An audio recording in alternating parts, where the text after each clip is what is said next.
Joe Biden.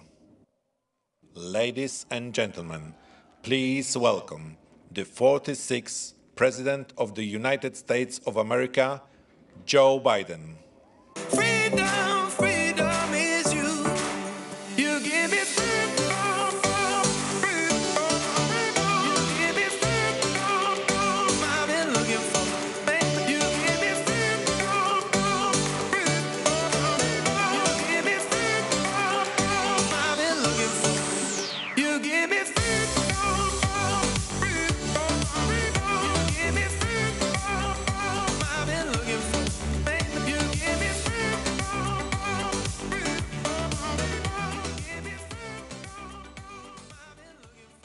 Hello, Poland.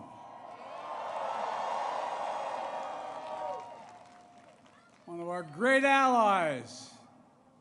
President Duda, Prime Minister, Mr. Mayor, to all the former ministers and presidents, as well as mayors and Polish political leaders from all across the country, thank you for welcoming back to Poland. You know, it was nearly 1 year ago I spoke at the Royal Castle here in Warsaw, just weeks after Vladimir Putin had unleashed his murderous assault on Ukraine, the largest land war in Europe since World War II had begun. And the principles that have been the cornerstone of peace, prosperity, and stability on this planet for more than 75 years were at risk of being shattered. 1 year ago, the world was bracing for the fall of Kyiv.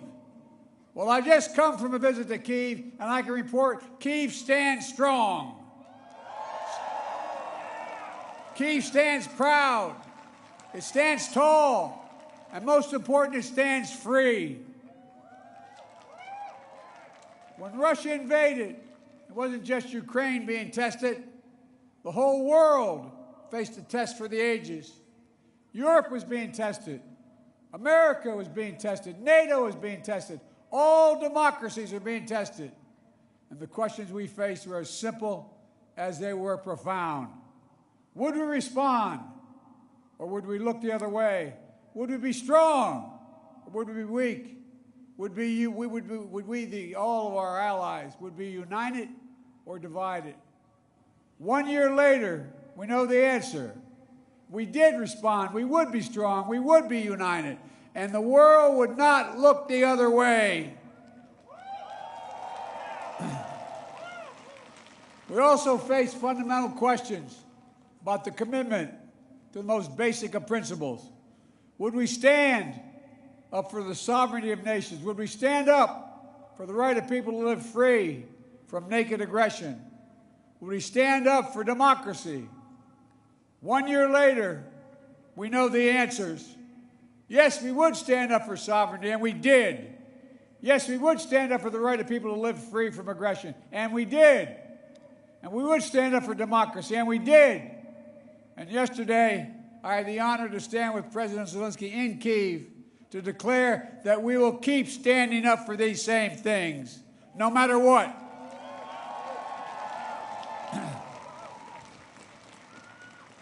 When President Putin ordered his tanks to roll into Ukraine, he thought we would roll over. He was wrong. The Ukrainian people are too brave.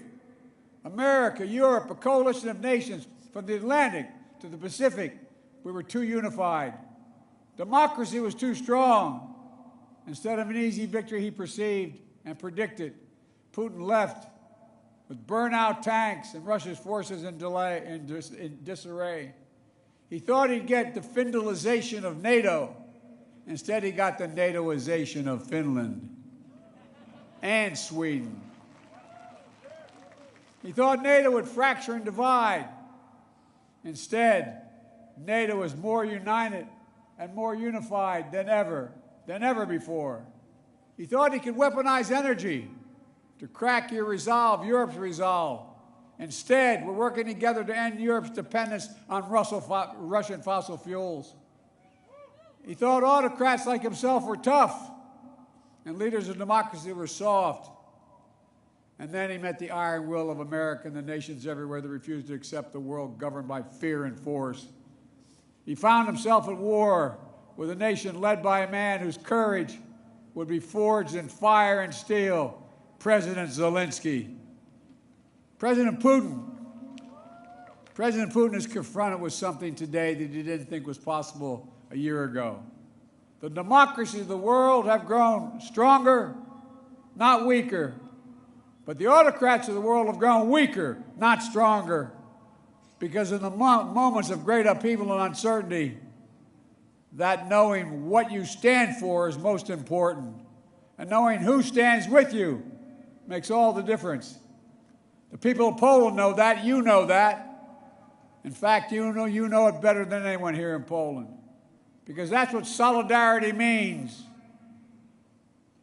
Through partition and oppression, when the beautiful city was destroyed after the Warsaw Uprising, during decades under the iron fist of communist rule, Poland endured because you stood together.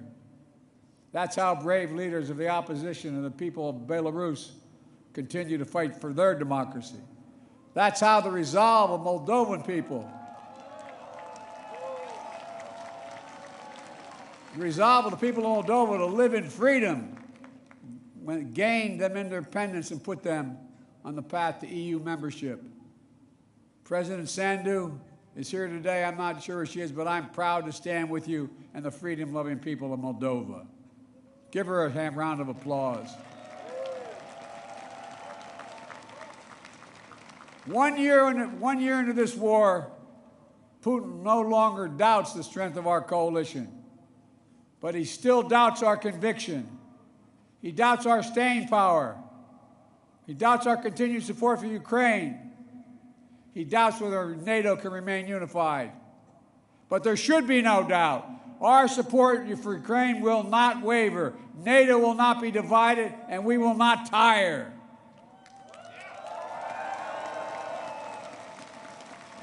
President Putin's craven lust for land and power will fail, and the Ukrainian people's love for their country will prevail. Democracies of the world will stand guard over freedom today, tomorrow, and forever.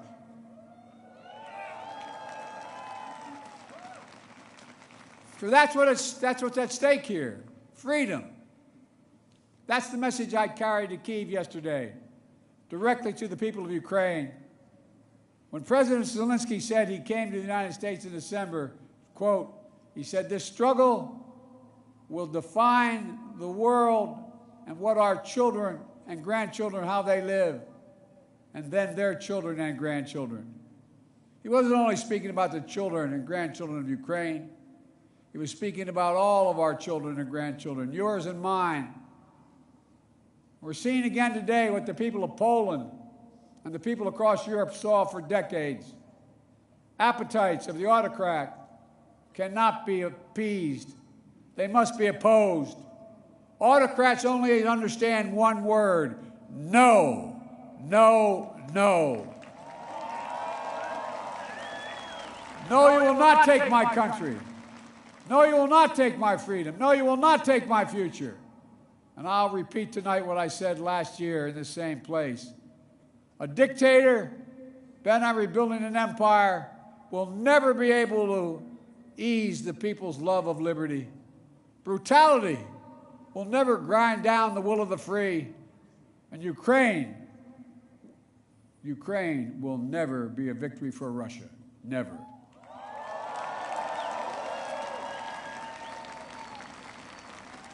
For free people refuse to live in a world of hopelessness and darkness. You know, this has been an extraordinary year in every sense.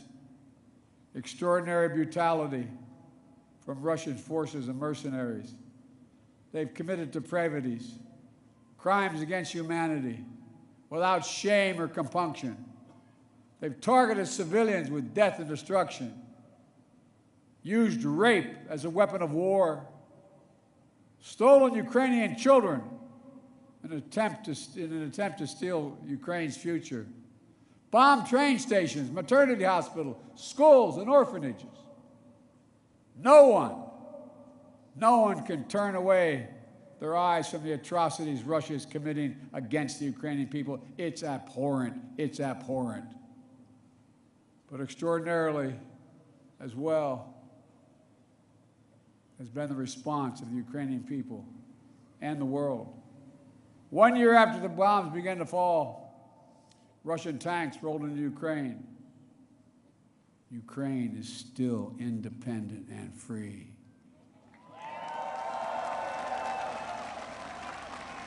From Kherson to Kharkiv, Ukrainian fighters have reclaimed their land.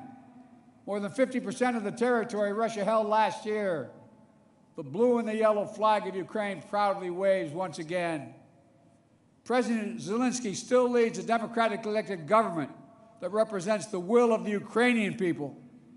And the world has already voted multiple times, including the United Nations General Assembly, to condemn Russia's aggression and support a just peace. Each time in the UN, that vote has been overwhelming.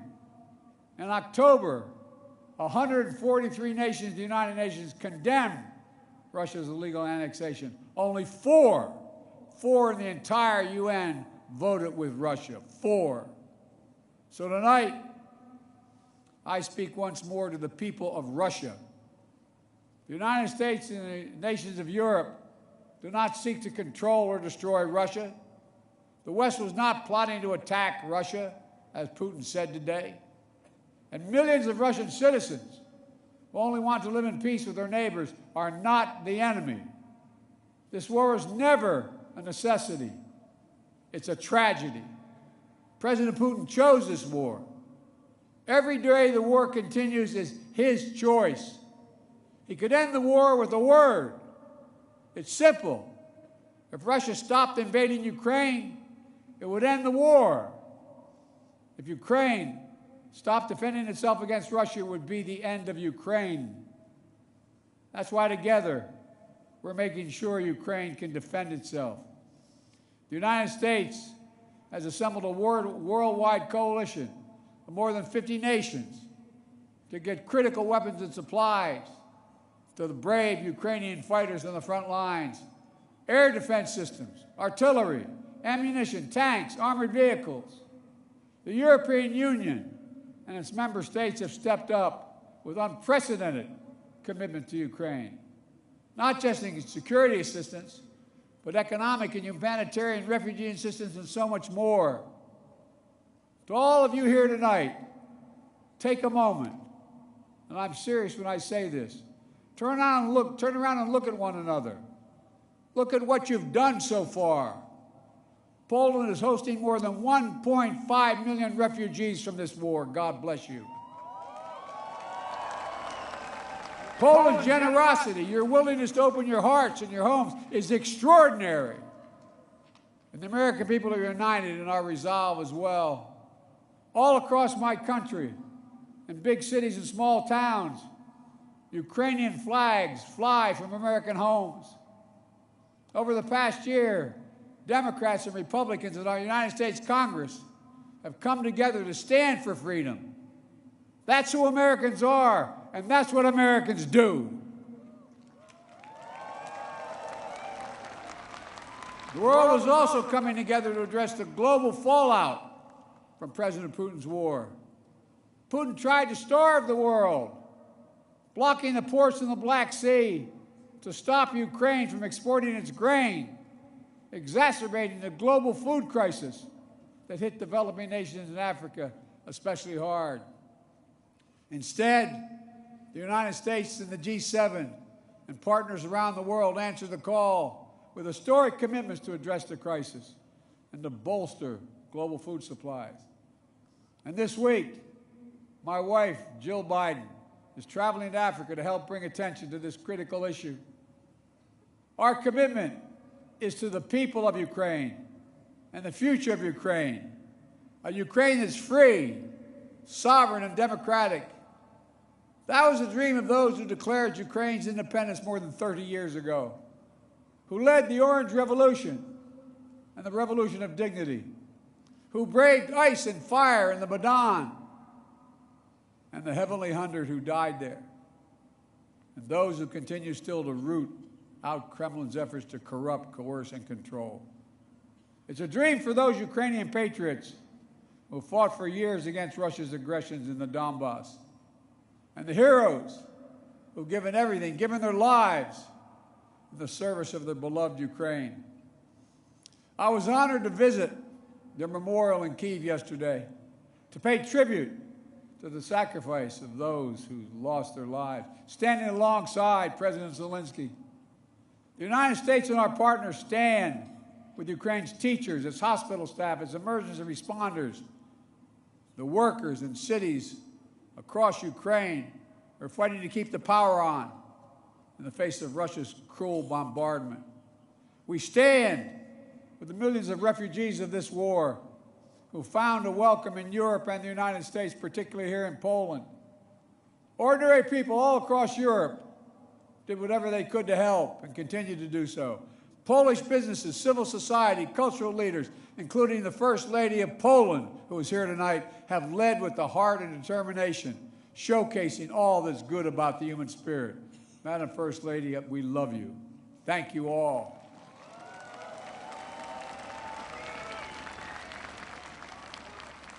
I'll never forget last year visiting with refugees from Ukraine who had just arrived in Warsaw, seeing their faces, exhausted and afraid, holding their children so close, worrying they might never see their fathers, their husbands, their brothers, their sisters again.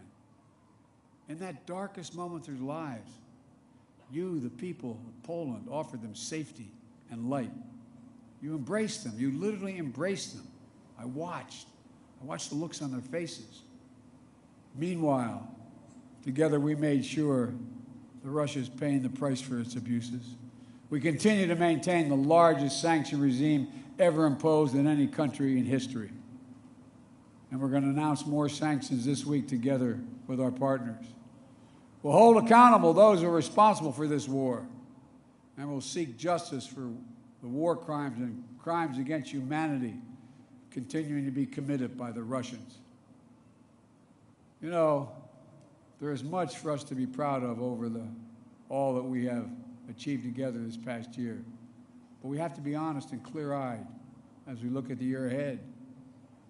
The defense of freedom is not the work of a day or of a year. It's always difficult. It's always important.